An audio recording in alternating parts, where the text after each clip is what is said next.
Amen. Good morning. Everybody good? All right. Well, good. Well, we're going to start a new series this morning called, come on now, Despicable. You ever hear anything like that? Despicable church. Well, this is what we're going to talk about, and I'm going to tell you right now, I've been praying that Jesus will make me nice during this next 3 weeks because I get so fired up about this series. And so I've been praying, and I'm being serious here. I'm praying that he'll make my heart nice because the things we're going to talk about the next 3 weeks make me mad. And sometimes a little sin creeps out, and I know it shouldn't. And so I'm praying, and I'm actually being very serious. I'm praying that God will help me to be kind and gracious and nice about the things we're going to talk about the next 3 weeks. Now, everybody in this room is safe, okay? So that's good. Not going to be firing at you, but this stuff that we're going to talk about is, for me, mission critical. Like I will bleed over the things we're going to talk about. I will fight. I mean, to me, this is what the church is all about the next 3 weeks. So this is really, really important stuff. And I'm still praying I'm going to be nice while I say it, all right? So let me just get started and tell you a story that kind of highlights all of what we're going to talk about for the next couple of weeks. Joe Call is our executive pastor, and I just got to tell you, just a side note, I absolutely love Joe Call, all right?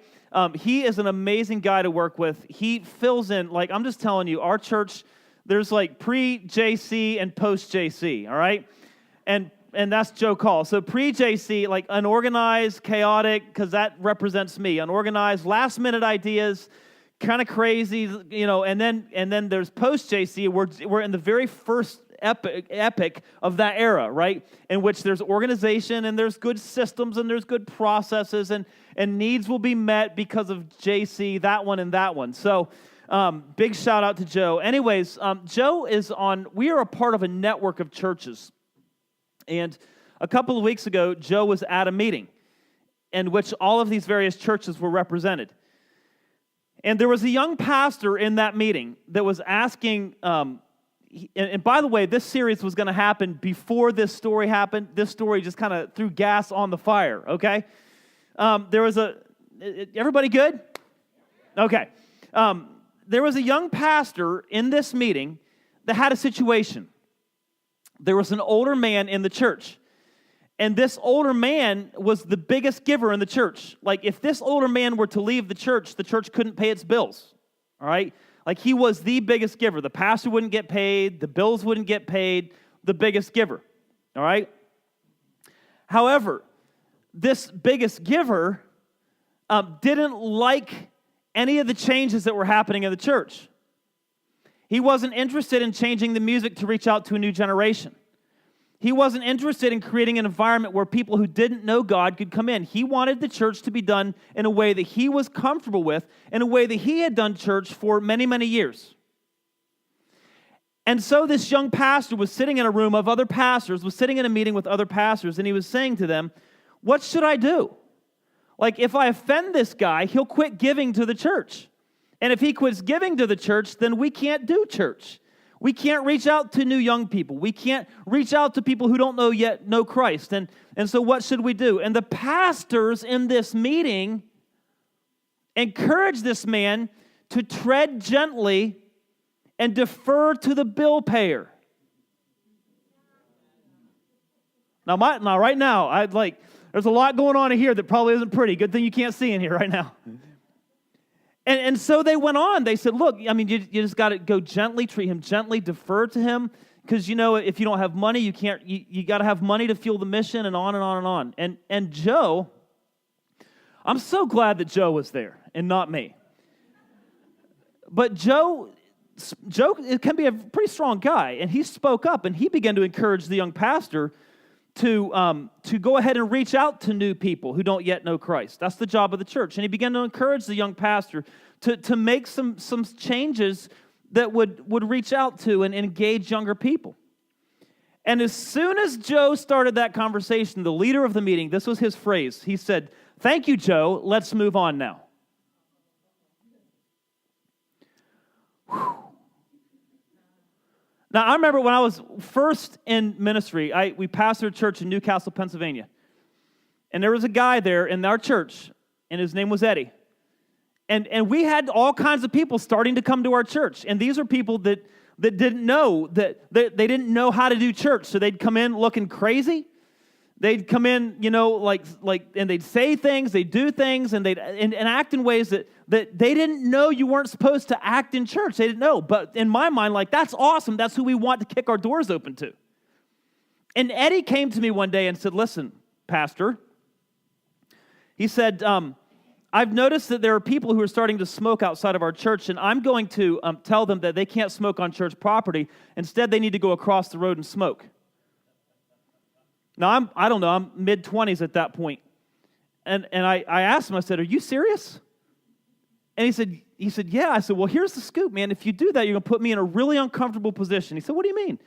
I said, because I'm going to go to them and tell them that I'm the pastor and you're wrong.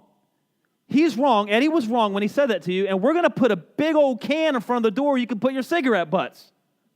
And that's just going to be awkward for both of us. He's like, would you really do that? I'm like, absolutely. Since the beginning of time, this conversation has been going on in the church. And that is, who is the church for? Who is welcome in the church? I mean, this argument isn't a new argument. I mean, Joe just had it last week. I've had it multiple times over the course of my ministry experience, but it's not anything that's new. It's been happening for centuries. The church has been trying to figure out who is the church for and who is welcome in the church. So what I think it would be really cool to do is to see what the founder of the church, Jesus, has to say about this question. If Jesus were asked, who is the church for? Who is welcome in the church? What would his response be? Well, the good news is there's actually a story about this very subject. It's recorded in the Gospel of Mark. Mark is one of the biographers of Jesus. And there's a time that Jesus was having a conversation about this very topic. Jesus had been out. He'd been teaching lots of people about God, about the life that God wanted to invite every single person to. And Mark kicks off the story right here in Mark chapter 2. This is how it goes. As he walked along, talking about Jesus, he saw Levi, son of Alphaeus, sitting at his, say that with me. So Jesus is out, he's teaching people, he's walking along, people are following him, they're engaged, they like Jesus, they're listening to him, they're following him. And all of a sudden he sees this guy off in the corner sitting and talking. His name is Levi. Now, he was a tax collector. Now, let me just tell you about tax collectors. Does anybody in the room have a fondness in your heart for tax collectors or tax season? Right? Okay, nothing has changed over time. Now, so the idea of being a tax collector is not, if you work in a tax agency, God bless you. Thank you for doing whatever you do, but thank you. But it's just weird, okay? But it's even crazier back then because these were Jews. The nation of Israel at that time was under the thumb of the Roman Empire. And so what would happen is the Romans would employ tax collectors. They were called the chief tax collector, all right? And they would in turn go to local Jewish citizens, and they would say, hey, listen, our job is to collect the taxes, but whichever of you will pay us the most money, we'll let you collect the taxes, and you can set the bar as high as you want. What we want is 10%. Anything above that is yours to keep. So Jewish citizens would pay a lot of money to get the position of tax collector. When it came tax time, they would impose a tax of 15, 20%, whatever. They would tax as high as they possibly could, give as little as they could to the Roman Empire, and keep the rest. So you can imagine that their fellow citizens couldn't stand these people, right? You're one of us. You're supposed to look out for, you're a Jew. You're supposed to look out for our interests. Instead, you're taxing and hurting your own people at exorbitant rates. This is not right. So there was a lot of animosity amongst them. In fact, one commentary, one historian actually said this. He said, tax collectors were treated similar to the worst kinds of sinners and prostitutes. And the Jews were a very religious group of people. So to be treated like the worst of sinners and the worst of prostitutes is actually a pretty bad thing. So in our culture, think of the worst kind of person, think of the worst kind of sin in your mind that you can possibly imagine, and that's how you would have probably treated a tax collector if you would have been Jesus, or if you would have been a Jew. All right? So Levi's here. He's collecting Jews. He's taking advantage of his own people. He's making money at their expense. Lots of people are having to live in poverty because of his exorbitance. Crazy. Jesus is walking along. He sees this guy sitting by the side, collecting his taxes, manipulating the system, abusing people who couldn't fight back. And this is what he said to him: follow me, be my disciple. So Levi got up and followed him. It's crazy. It's interesting that I'm guessing in that day there were lots of people that walked past Levi, and there were very few that said anything kind to him. Jesus walks past this most despicable of people, looks at him and says, hey, why don't you line up behind me?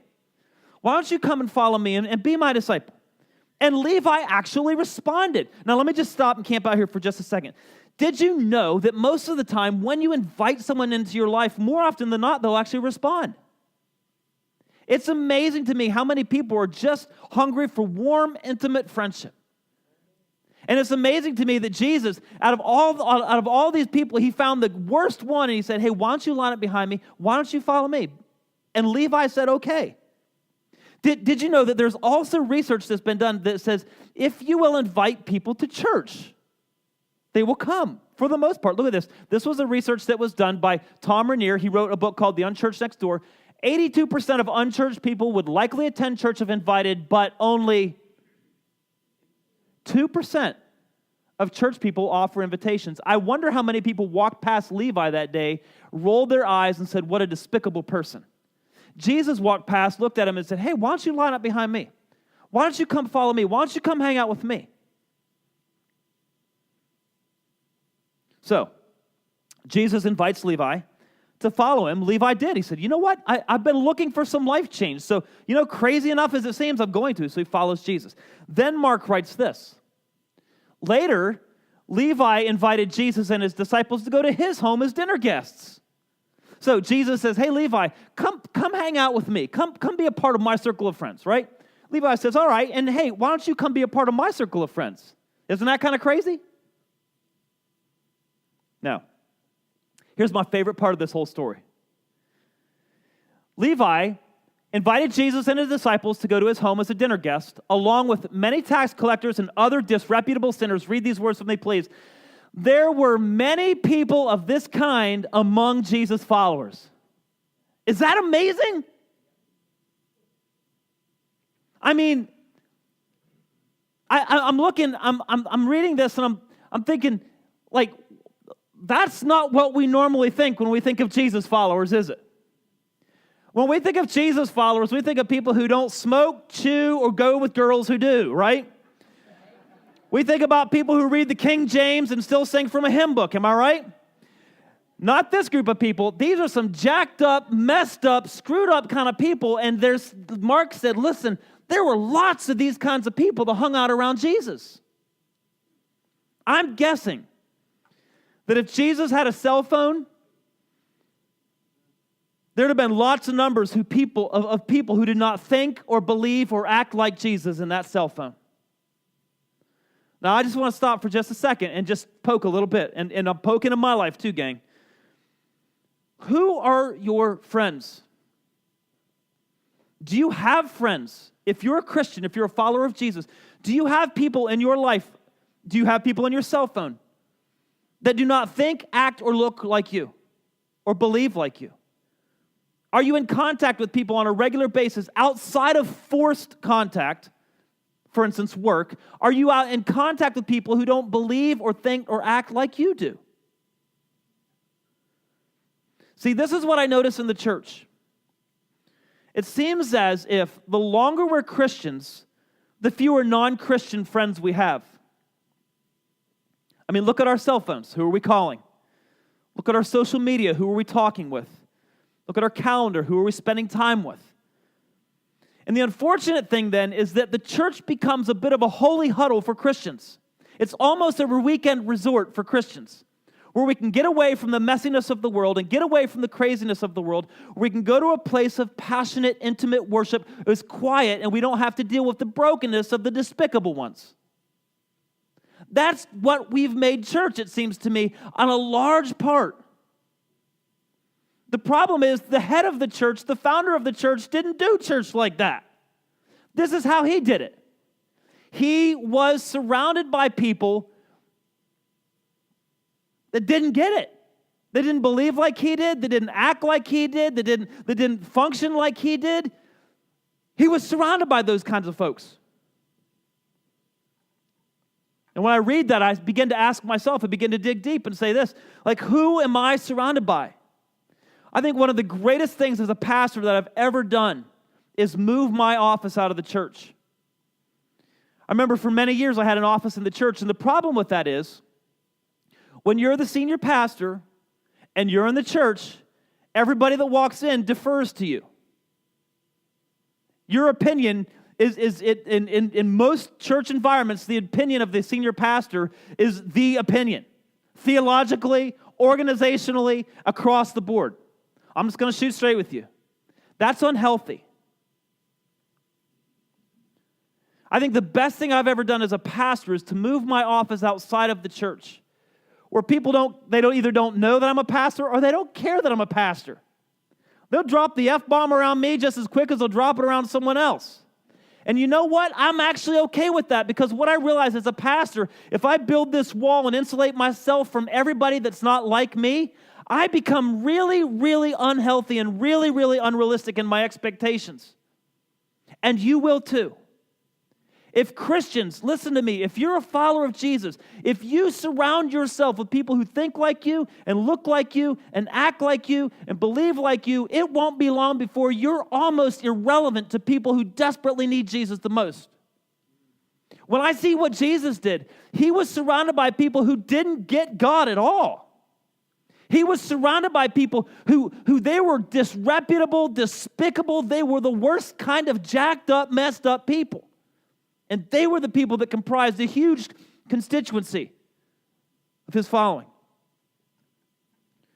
My ears are burning. You all right? So, there's Jesus. He's having lunch with all these crazy, messed up people. They're probably saying some bad words. They're probably doing some things that Jesus didn't do. They're probably talking about some things that Jesus didn't do. Now listen, I'm not saying that you gotta change your behavior. I'm saying you live like Jesus. Jesus did it. Surrounded by all these crazy people, talking about all this crazy stuff, doing all this crazy stuff. There he is. He's having lunch with them. And they invited him, by the way. They knew who he was. I mean, they knew he was different. They invited him to their party. Jesus went. And then the story gets really cool. The religious people roll up. They're having a party. Good time. Jesus and his pagan friends, his jacked up people, they're all having a good time. The religious people came up, and when they come up, Mark writes this. He said, when the teachers of religious law, who were Pharisees, saw him eating with tax collectors and other sinners, they asked his disciples, read this with me, please. Why does he eat with such scum? Why is he hanging out with those people? Like, if he is who he says he is, if he's this great teacher, if he's that close to God, if he's all those things, like, why is he hanging out with those people? See, what I notice, and I've done it. Jesus is changing my heart, but I see lots and lots of religious people doing this, guys, and I love you, and I don't ever want to be this kind of church, but I see lots of people doing it. I see lots of churches doing it. The tendency of religious people is to move away from sinners, to move away from broken people, to move away from people whose lives are falling apart. I told you 2 weeks ago about a guy who's been unfriended and blocked by pastors because of a divorce he had in his life. What is that? Jesus is different. He moves towards sinners. He moves towards people whose lives are falling apart. He moves towards people whose lives are broken. He moves towards people that have bad habits and say bad words and do destructive things to their bodies. He moves towards those people. This is Jesus, the leader of our church. And lots of churches and lots of Christians don't like that. And they never have. In fact, there were a lot of religious people in Jesus' day that couldn't stand what he was doing. And they had some words that they called him. And one of his biographers, a man named Matthew, who is also known as Levi, the very Levi that we're talking about, did you know that Jesus saw this crazy pagan tax collector? He said, why don't you follow me? Like, why don't you be my friend and follow me? And he did, and Jesus changed his life so radically that eventually Levi, Matthew, became one of Jesus' biographers, and we now read his story in the Bible. Levi said, listen, Jesus was not liked by the religious people. This is what they said about Jesus. He's a glutton and a drunkard and a friend of tax collectors and other sinners. That's our leader, Jesus. The religious people of the day, the churches of the day, couldn't stand the fact that he hung out with a bunch of crazy people. They said he eats Little Debbie's, he drinks Bud Light, and his friends are all a bunch of UFC fans. That sounds like a good weekend. Now listen, this is craziness. I'm guessing that if Jesus were the pastor of a church, there would be a lot of Christians who would accuse him of watering down the gospel. There would be a lot of Christians who would say, don't go to that church. They don't preach truth. Have you guys ever heard that about church? Don't go to that church. They water down the gospel. Have you ever heard? What does that mean anyways? How do you water down the gospel? It is what it is, right? But anyways, I'm guessing that if Jesus were a pastor, there are lots of Christians who wouldn't go to his church because of all the despicable people there. I'm almost confident. In fact, I know I have some in my own family who I love dearly, but won't even come to my church, won't even come to our church, right? And there's lots of people who will drive past the church that Jesus pastored and say, that's crazy, all those crazy, despicable people. They smoke outside the church. They cuss. They drink. Some of them are even having sex and they're not married. And on and on and on and on. I bet $100 that's true. Now, we come to the most important part of this whole conversation. Who is the church for? Like, who is welcome in the church? The religious leaders back then and continually today, there are people who are religious who will be in church, even today, who think that people need to get it all together before they come in here. They'll judge them. They'll push them away. You can't do that in here. You can't dress like that in here. You can't talk like that in here. You can't eat that in here. You can't drink that in here. You can't listen to that in here. You can't wear that in here. You can't work there and go to our church. On and on and on and on. You've probably heard many of those things. The religious leaders looked at Jesus and said, why do you eat with such scum? Why are you eating with these despicable people? This was Jesus' response. When Jesus heard all this junk that they were talking, he told them, healthy people don't need a doctor, sick people do. Look at this. I have come to call not those who think they're righteous, but those who know they're sinners. This is the response of our Jesus. Now, I think that's it. I think that's straight from our founder's mouth. The church is for people who know they're broken. The church is for people whose lives are not where they should be. The church is for people who may not even acknowledge God. The church exists and it kicks open its doors for all kinds of craziness. People whose lives are falling apart. People who are willing to admit it, and some who even aren't. Jesus, Mark says, was surrounded by people like this. Now, I believe that Jesus pastored a church. I've said it, let me say it again. That there are lots of religious people who would not go to that church. I'm fairly confident they would shake their heads and mutter something about despicable people as they rode past the church and went down to a building where they talked about how righteous they were. And I want to be kind, but I want to be really, really clear. Our church will never be a church like that. Never. In our church, we will not walk around thinking, I've got it all together. I'm good. Instead, in our church, we will walk around humbly, knowing that every single day we need the grace and forgiveness of Jesus. And confident, this is huge, confident that He is willing and ready to reach out to our friends through us. The Bible says that we are His body. We are the ones that are to be reaching out to our friends and the world around us. Not pushing away, but opening up and welcoming them in. Now, I'm going to go back to the beginning of the story that I told, Joe's story.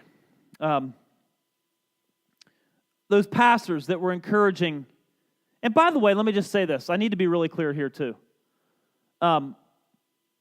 Not every church is like, there's so many great churches. Is that right? There's lots and lots of great pastors. There's lots and lots of there's millions of amazing Christians. But there's lots of folks, especially in our culture, in our immediate culture, that have had bad experiences that sounded a lot like the religious leaders in this story.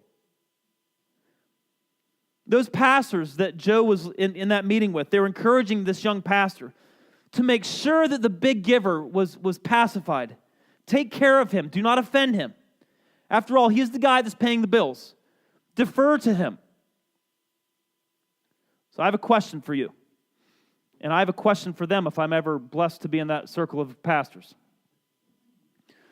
Do you know the difference between a prostitute and a prophet? A prostitute will sell herself or himself for money. A prophet will stand firm and say, "Thus saith the Lord." And there are pastors and there are churches that are prostituting themselves to the biggest giver. There are churches and pastors all over the world, quite frankly, that are moved by money. The highest bidder gets to call the shots. We know what Jesus wants. He showed us. He told us. And I just want to be, again, kind but clear. Church 180 is never going to be a prostitute. We have heard from our leader, Jesus. This is who is welcome in the church. This is who the church is for. People whose lives are crazy. People whose lives, listen, I'm telling you, I've been thinking about all week long, right? All this craziness going on in Charlotte right now about who can go in what bathrooms, right? That's crazy, by the way. Now listen, you can do whatever you want with your life, but if you're a man and you walk in the bathroom after my daughter's going in there, I'm going to walk in there too, right? But the church and the bathroom are two different places. Can I get a witness? Amen. You may not be welcome in the bathroom, but you're sure as heck welcome in the church. Anyone. It's amazing. Now listen, as I read through this story, I realize that Jesus came for broken, despicable people like me, like you, like my friends, like your friends. Some of them know I'm broken. Some of them don't know I'm broken. Some of them think I'm fine. Some of them will never believe like I believe. Jesus still loves them, and He wants us desperately to reach out to them. We believe that Jesus came to forgive our past, to change our future, and that will always be the message of our church. Now, I'll tell you, we may not be and we are not liked by some people. But I suppose that that's good company, considering that lots of people didn't like Jesus because of who He hung out with. And I've said this before, and I'm going to put it on the ground again, that I would much rather our church look like a bar than a pristine chapel where everyone is dressed in their fake Sunday best. I think it's critical. I think that's the kind of place that Jesus would have been. In fact, at our church, we've said, look, there's all kinds of stuff that's going to change. You can just count on things changing a lot, right? But we've identified a handful of things. We said these things will never, never change. We call them the hills we'll die on. And one of those hills is this. We will pursue the unbeliever before we please the believer. Let me tell you why.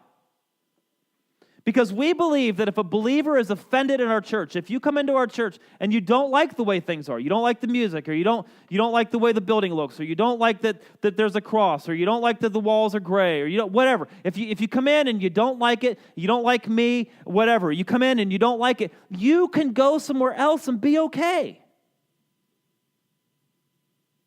But my mind is, what about the person who may not go somewhere else?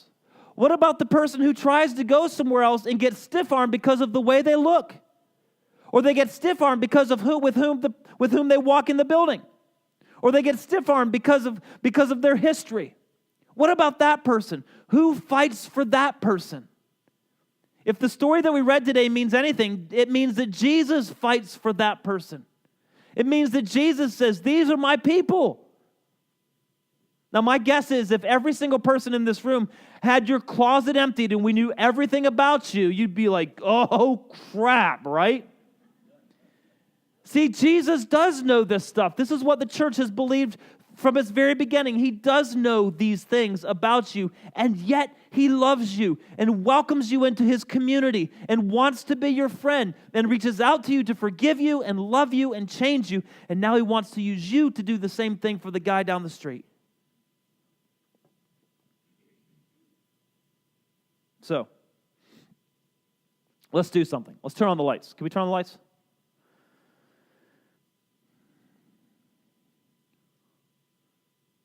All right, like all the lights. There you go. Look real quick. See the people that are asleep. Go. Okay. That's all we did. All right, so let's do something. Look, if you've started coming to Church 180 in the last year, raise your hand. Just look around, gang. Look around. This is last year you've started coming to Church 180. Keep them up. If within the last 2 years you started coming to Church 180, raise your hand. The last 3 years you started coming to Church 180, raise your hand. All right. You can put it down. Obviously, this message of Despicable Church is working. I believe you can leave the lights on. Let's just do it. We've never done this, have we? I mean, in our church, we want to be a place where we're honest about ourselves. I want to be a part of a community of people where I can say the truth about myself and be loved and encouraged unto further holiness. I want to be a part of a community where I can tell you who I am without the fear that you're going to stiff-arm me and cut me off. And I want to create a community like that for my friends and your friends and family. We want to be a place where we can learn together and grow together. A place where we can discover God. We talk about this all the time. We want anyone to discover God and connect with friends and become a better person. That's the kind of church that we want to be. And over the last several weeks, we've been talking about something called grow. All right, we've talked about it. We had an information meeting about it. We've been emailing about it. But we're at a time in the life of our church where it's time for us in this room to grow spiritually. Because we believe that God is calling us to do something. We believe that God is setting us up to reach out to people who may not know God, who may not like the church, who may not believe like we believe. We believe that God is setting us up to reach out to people and help them discover God, connect with friends, and become a better person. And in order to do that, we're going to have to grow spiritually. Our faith is going to have to get stronger. We're going to have to learn more. We need to grow spiritually, and we also realize we need to grow spatially. Spatially. You know what that means? Space, right? Spiritually and spatially. I mean, basically what happens is we need stronger faith and more seats. Because typically, unless you come early, it's hard to find a seat, right? Unless you come early, it's normally hard to find a seat. Unless you come early, it's hard to find a seat. Unless you come early, you get where I'm going with that? Okay. So we are working on a plan, and over the next couple of weeks, we're going to start rolling out this idea of grow. We have an idea that will help us grow our faith and grow our space so we can keep making a place for people who want to know Jesus, who need to know Jesus, who need to connect with friends, who are interested in becoming a better person. We're going to be talking more about that over the next several weeks. But in the meantime, starting today, I'm going to ask you if you will make 2 commitments with me. Here they are. Invite your friends and invest in their faith. Now listen, remember, a lot of people will come if they're simply invited. And so let me just encourage you to invite your friends to be a part of this. Because there are people who genuinely want to discover God. There are genuinely people who are looking for, listen, when I ride past the bar on Tuesday and it's packed, I do not for a second believe that everyone in there is getting hammered. There's 1 or 2 knuckleheads that are in there getting hammered. The rest of them are just in there looking for friends, right? Now, I think the church has an incredible opportunity here to create an environment where we discover God, connect with friends, and become a better person. So invite them. And by the way, when you invite someone, you be here, right? That's a good idea. Listen, There's nothing weirder than going into a new church by yourself. Can I get a witness? I'm telling you, like, especially especially, I always try to think about it. Like, I always tell our team, if the words aren't on the screen when we're singing, I'm not going to sing. Because I want to know what it's like to be in a worship environment and not know the songs. And let me just tell you this. It would be weird if you're new to church and you walk in and you're surrounded by people you don't know who are singing songs that you don't know to a God that you're not sure exists. That's weird. But we want to create the kind of environment where that exact kind of person could come in. Now, I'm going to ask you to invite your friends. And then I'm going to ask you to invest time and money into this. Because ultimately, this thing that we're doing, helping people connect to God, is significant. It can change people from the inside out, but we need all of us, every single one of us, to follow the pattern of Jesus, and that is the people around us. Do they all look like me, think like me, act like me, believe like me? If they do, then I might not be following the example of my leader. However, if we're to truly follow the example of Christ, we're going to begin to expand our friendships and be surrounded by people that may not believe or think or act like we do. And then as God provides opportunity, reach out to them, invite them into your life, invite them to your church. Be ready to walk with them through some craziness. And that's actually what next week we're going to talk about that. We're going to talk about how a church is filled up with despicable people, people like me, people like you, how we grow together and how we help one another. Because that's what the church does. We love one another, and we help one another. We connect with friends. Now, wrap up by saying this. I expect that we will always be a despicable church. I expect and pray to God that we'll always have lots of stories of craziness in our church. But here's my prayer, that it's not always the same people that we're talking about, right? My prayer is that crazy, messed up, jacked up people walk through the doors, discover Jesus, and begin to grow. And Jesus begins to change them, and they begin to transform. And you know what? Then some more crazy, jacked up, messed up people come in the church, and guess who helps them grow in their faith? It's the people that Jesus is changing. And then those people change, and then they reach out and they help others. This is how the church works. This is how Christianity works. Jesus changes us, and we in turn turn around and help our friends and our family to discover God. This is mission critical. This is how a despicable church works. This is the pattern that Jesus left us. He was surrounded by people, despicable people. The religious world couldn't understand it, but it is exactly the kind of church that Jesus calls us to be. Amen? Amen. All right, Jesus, we're going to go. Thank you for, at some point along the way, God, you reached out to us in our craziness. You reached out to me, God.